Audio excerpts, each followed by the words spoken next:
So, one of the lies that this game does, and I don't know, here's a question for you. Is this opening, which is probably one of the strongest points in the game, is this opening fair? Because it kind of tricks you in the sense that, like, in any real version of this slice of Americana that is overtly segregated and racist, you would see signs that say things like coloreds only. And you don't see that until we get the reveal here in a couple minutes. And the game is trying to trick you into feeling like it's this beautiful paradise. Is that a fair thing? I think that's... Go ahead. Well, I think that's something else about the American exceptionalism in this game is, despite how ridiculously over the top is, it's also like not that outlandish. Like, yeah, there are definitely people who would look at this and go, "Yeah, this is the way America should be."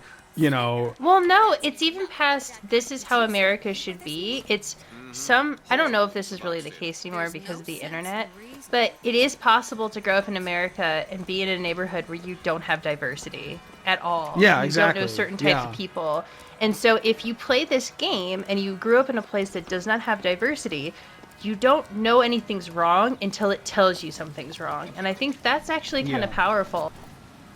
The other thing I'll say regarding the signs is that, like, in a lot of places, when you see any law that is, like, kind of prominently enforced, that is, like, kind of vocally and actively enforced, there's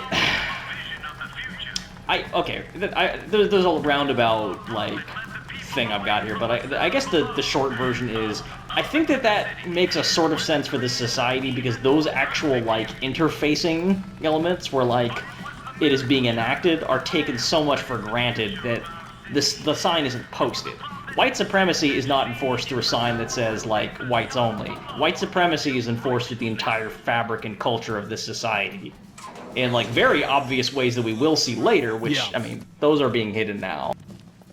So is the problem not that they don't have the signs up, but that they have the signs later? That they're giving this illusion of a beautiful utopia here by simply just not having any colored characters at all, any characters of color to speak of. I think shocking people, I think, is a cool thing. I think if you go through this game and you don't realize that it's not diverse and you don't get a bad feeling about it, but then later on you learn why it has a bad feeling, I think that done correctly, maybe not with this game, can be a learning experience for people. You're supposed to look at that Lead the Lambs Astray poster back there. Oh, what? This one? Yeah. You know the problem is that's not getting any audio. I'm not going to get to hear all the cool postmodern jukebox songs. Beach Boys. Where are they? Are they there yet? Oh my god. No. Are they there? This was a shrewd pick because, like, honestly, a lot of people in the target demographic of this game cannot identify Beach Boys songs by lyrics alone. Oh my god. I lost my fucking mind when I saw this. I didn't know that this was one of the covered. I really didn't. That's even better. That's even better for me, someone who does know. Yeah, I missed all of those references initially until they, like, came out and said, yeah, they stole a bunch of stuff. Oh, no, I knew some of the songs. I just didn't know this song specifically. I like that I wasn't tricked by the hiding the racism, but I was tricked by the Beach Boys song because I don't know Beach Boys songs. That's amazing. Is there anything over here? It's also difficult for me to, like, sprint. I just don't sprint fast. Predict how someone could have, like, reacted to all this stuff not knowing about it. Oh, in a different obviously world. I did. Yeah. Maybe next time. Well, I actually mean, like, how a player, like, wouldn't know about, like, who didn't know about the racism would feel about this opening because, like, I don't know, that was kind of very heavy in the marketing material. I think it's possible. I think it's possible for a casual gamer to have that happen to them, especially in 2013. I don't think it's possible now, but I think back then when games, I don't know, it was a different world 10 years ago, so I feel like it's possible. I don't know if you guys saw my tweet, but there was somebody on TikTok that was shocked that there's the Fallout 76 expansion for the Pit, because they didn't realize the Pit was already DLC for the Fallout 3 about 12 years you ago. sent me that. So I'm wondering if there are going to be people here who find this and like are shocked by this game's content, Yeah. now, Well, who've get never ready. heard of this. Yeah. God, I love that bit. Like, the so game is I wanted freaking to- gorgeous. It is. I wanted to mention, going back to Mumble's point on being raised Irish Catholic. Well, I was actually raised in a fundamentalist Christian household, So evangelical. Now, this is like significantly more charismatic than any church that I was ever in, but like, I know people who would be like on board with this. Well, why didn't your church build Sky Cities? Yeah. Yeah, what's up with that? they were just busy arguing with each other over church politics and firing my So- dad multiple times. So let's. I think we need to define a term because we're going to be talking a lot about American Christianity, and one thing I've discovered is Yeah, Hello. that Europeans often don't really get how out there American Christianity can really get. oh yeah, So when Josh said charismatic, he didn't just mean like that wasn't like a personal judgment of how charming this is. Charismatic Christianity is a specific kind of Christianity that focuses on, I mean, it's not nice to say, but like basically the only accurate way to express it is hucksterism. On like being like, oh, here, I performed a miracle and healed this person. Oh, if you give me money, you'll go to heaven. It's like stuff about Yeah. building a personal con artist style relationship between a person who is like up on a stage in a suit and people who are in the audience coughing up their money. On a more like innocent level, it even goes to like, I don't know if you've been on Twitter, you see people making jokes about like youth ministry and stuff, like, hey fellow youths, you sure do love the Fortnite, yeah. but what about Fort Jesus in your heart? But before we move on, can I yep. just say that this is a pretty clear bit of foreshadowing here that I didn't pick up on the first time I played through the game. This whole area is really, but the fact that they very clearly are using what are effectively plasmids in a Bioshock game. Right. I really like the sort of Carnival Barker method of demonstrating these. I think this is a really cool, like, and well executed concept here. Versus the sort of Yeah. robotic way of like, the little stations in Bioshock. Yes. Yeah, very much. It's interesting, like despite how ridiculous this place is, it does also feel more lived in than Bioshock 1 ever did. It's hard Yeah. to imagine just walking down the street in Rapture and getting a coffee, isn't it? Right, yeah. Well, that actually it sort of causes the reverse problem. Bioshock Infinite's Yeah. combat never, or Bioshock 1's combat never felt like weird because it's a whole series of combat corridors. This starts feeling weird Right. where you're like, later in the game we will be doing active war, and you're like, where are the people? There should be humans. Well, yeah. Yeah. Campster made another point in his video about like how how like Oh, in the kid smoking.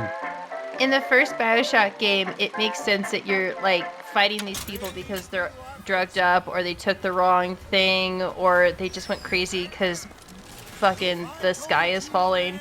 But here, it's like people immediately turn on you, and it's like it doesn't make sense why they just do. They just immediately are like, oh, beep boop bop, I kill you now. I mean, I think that's pretty reasonable for like the kind of what this game is doing, which is like kind of. It doesn't feel. It goes too far beyond the. It doesn't in a weird way. They we haven't gotten there yet, but they lampshade it with the mark that on your hand, and that makes you the Right. devil, and everybody knows the guy with the mark is the guy we got to kill. So that's how they kind of lampshade it. But it really is like the entirety of this city just either disappears or decides they want you dead. There's no one on your Yeah. side. That is a little weird. Like, yeah. Oh, 20 points to win this purse. I'll be honest, I have never played any of these Carnival games. I didn't know you could play these Carnival Oh my games. god, me either. But it's like, it's too bad. I bet the people who made this were really proud of it, and then they found out that no one did it. Because it's like, this is training. I'm teaching you how to use a gun. Yeah, this is the everybody. tutorial. So this is racist. Like, if you're paying attention, like, this is racist. Oh, Yeah, shit. this is your first, your first maybe indication that something's maybe not great here. And like, okay, so when I say this is racist, my primary meaning is like, this is a representation of Colombia's racism, in case you weren't paying attention. Okay. No, it's racist. So we've got Like, that out of the way. Yeah. There's really no so we- ambiguity there. So we got that out of it's- the way. What I mean also is like, so. It's not As we're made kind of- up. It's not. No. Someone didn't just come up with these drawings. Let's just say it that Right. way. They exist before in history. And someone on the game development team said, you know what we need to do? Take these really racist iconography of the past and put it in our video game. As a shooting gallery, specifically. And Like in that You know, game. for our tutorial. And like, there's a lot of artists who use like the iconography of American racism in ways that are very confrontational and cold and shocking and brutal. Like What's a voxophone? I mean, like there's, you know, I have a complicated opinion about the song itself, but like the Jay-Z like Story of OJ video is kind of an example of what I'm talking about, where like this is a very like bold choice where you're It's a dealing wrong with some. choice. It's wrong. What I'm saying is like you need to know what you're doing, and this game doesn't really know what it's doing. Yes. Like, it's the same thing I was saying about the fascist founding fathers. It's the same thing. It is extraordinarily potent, incredibly dangerous imagery, and this game wields it because it's fun, because it's cool, Right. because Yeah. you can get away with it, Like, because it pokes the bear, they and like, that is not the reason to use that imagery. Yeah, exactly. Like they recognize that it is very powerful and that it is bad, you know, but then they don't say it, you know, they have the whole rest of the game where they're basically saying, yeah, well, everybody else is bad too, so like that's if you wanna just get the nutshell of the politics of this game, like that's it. Yeah. Like if you basically got like a racist lawn ornament from the 1940s and you bring it out in the middle of a party and you point it out and you're like, hey, it's not very good. I don't like it. My reaction is going to be, could you please put that away? Yeah, exactly. Yeah. Now you've got me picturing Ken Levine as Steve Buscemi from Ghost World. Oh my god! Oh, why did you unlock that memory? Oh no! Oh, I buried that deep inside so I wouldn't have to think about that movie ever again. Fuck. This is now a Ghost World discussion show. It's very similar to... Okay, so I suggested we do this because I remember it being a pretty game and, like, action-packed and, like, a bunch of stupid shit happens, right? But then, like, last night, I woke up in a cold sweat going, oh my god, there's some really, like, awful things in this game. Like, terrible things that they should have, like, gotten rid of. Like, it shouldn't exist anymore. And I got very nervous. What the hell was that? I mean, in the game's defense, and I don't want to go too far in the game's defense, but in the game's defense, it does seemingly recognize that all of this stuff is bad, right? Like, the game does not celebrate this. I don't think that's really like. I I don't think that's it. It's not enough. It's not... They don't do that enough for me. They fail to really capitalize on justifying the use of this imagery, and that's a problem. The problem I have with it is I think about all of the time and the manpower and the money that went into animating and creating these images for people to consume on a casual basis. And like, that is a lot. It's one thing to do it once and then be like, this is why it's bad, don't do this, this is a bad thing to look at. Instead, it's like, we're going to sew it into this game and then not really have a conclusion for it. It's Yeah. can you imagine being on the animation crew for this game and having to draw Yeah. some of this stuff? I mean, we haven't even gotten to the really bad stuff. But if I probably would have quit. Like, it's really bad. The whole division got them. We're gonna flush the Vox out of the Skyline system. We gotta have the best. So this is the skyhook. We should talk about the skyhook for a second. Oh boy.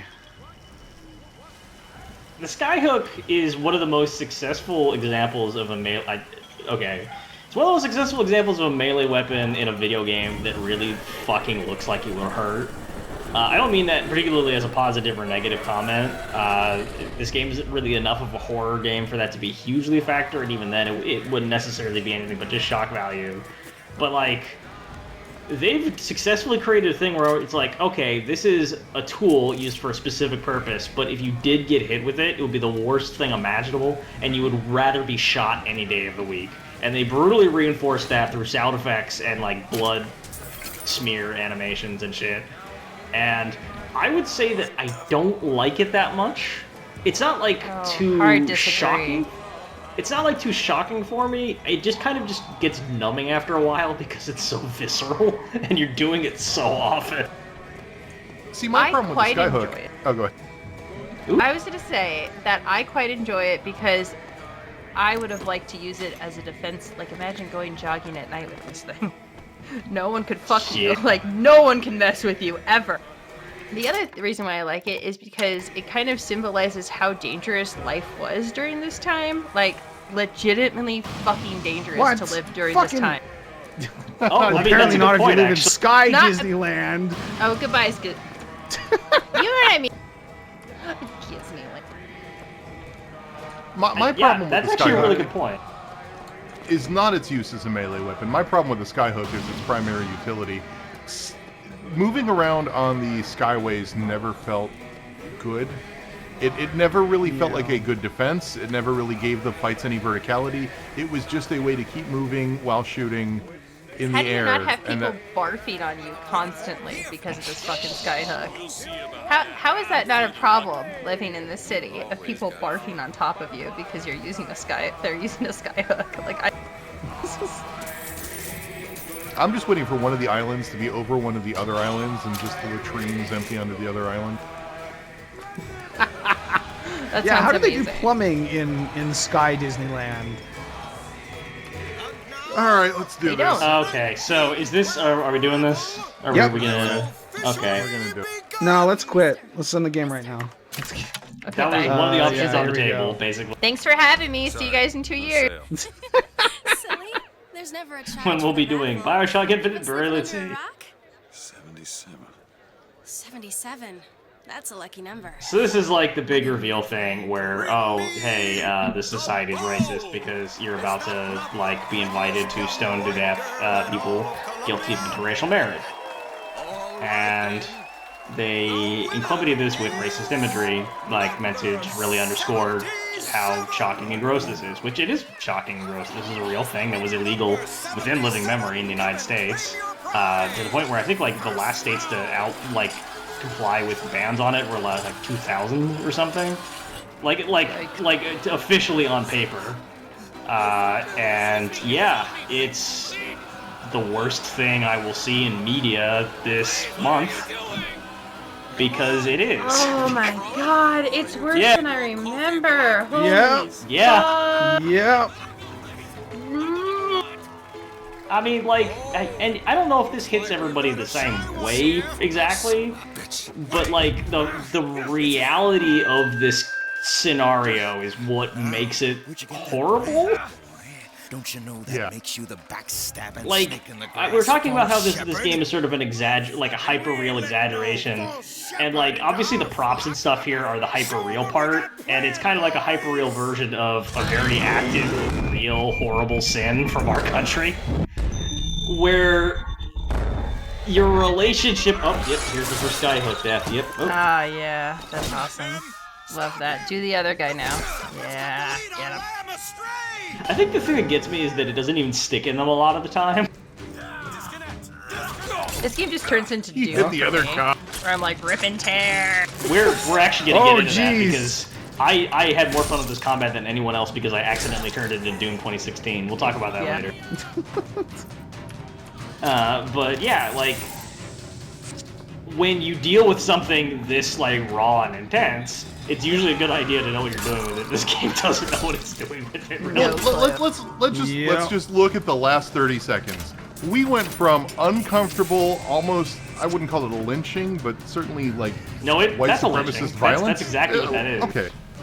Yeah. But like, it went from a lynching to first-person melee combat fun times, and there's some tonal dissonance there. Like the tonal dissonance is all over the place. Where like, what am I supposed to be feeling right now? I almost either chose to throw the thing at the person to fit in and blend in and not draw attention to myself, hopefully, and not just be a racist dick. Or I tried to throw the thing at the bad guy, but either way I got stopped, and now I'm playing a first-person shooter. How am I meant to feel? Yeah. The game doesn't really have an answer. The game's like, all right, dude, let's go shooting now, because that's what it is now. We're now in the shooty bits. And to be clear, this is a point I almost brought up earlier, I guess a couple episodes ago at this point. This is not really an ImSim. It is made by Irrational. It's got Ken Levine as a director. It has got the Bioshock name. It is not an immersive sim. This game is a shooter. Full stop. What is the, just so I understand, what's the difference between an immersive simulator and a first-person shooter to you? What are the main tenets? It is very, very vague and nebulous, and you get a lot of edge case thingies like Thief that could cut either way.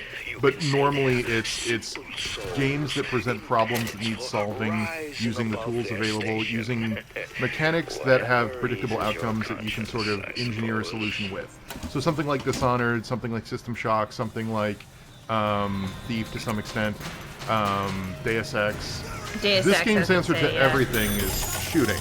That's what you do. You just there's no other progression at all. There's no stealth. There's stealth until you start combat, but there's really no solving problems in any other way than just killing literally everything. It's not like Deus Ex where it's like give that kid a candy bar and then learn how to get behind the thingy so you can get through this way without killing anyone. Yeah. Okay, so here's I've looked up like the specifics on what I was talking about earlier. In the year 2000, Mission Impossible 2 did great in theaters. Gladiator won the Academy Award for Best Picture, and Alabama took language out of its state constitution, endorsing like laws against miscegenation. Jesus Christ. You know, when you said living memory, I pictured, like, there are adults that remember it. I didn't picture, like... It became unconstitutional there are Gen to Z ban... kids who lived through... It became unconstitutional to... Okay, so there was a Supreme Court case which basically made it illegal to prevent people from intermarrying in 1967. Which is something I'm aware of because I am in a marriage that would have been illegal in 1966. In places in the United States. But, like, it's the sort of thing where often, like, the law is decided in one way, and then, like, states don't actually remove laws that are illegal or remove language that is illegal because, you know, it's not enforceable, but they just don't want to, and they want to make a statement. And when they take it out is basically them saying, okay, maybe it was bad, like, in a very half-hearted way. Josh is enjoying this game's combat. Am I? Ah, jeez. I think you forgot how bad it is. It is... Oh, it is not bad. good. I would like to stress that, like, the point I'm trying to make here is that, like, it becoming, you know, illegal to ban it in 1967 did not, like, create widespread public support for it. Yeah.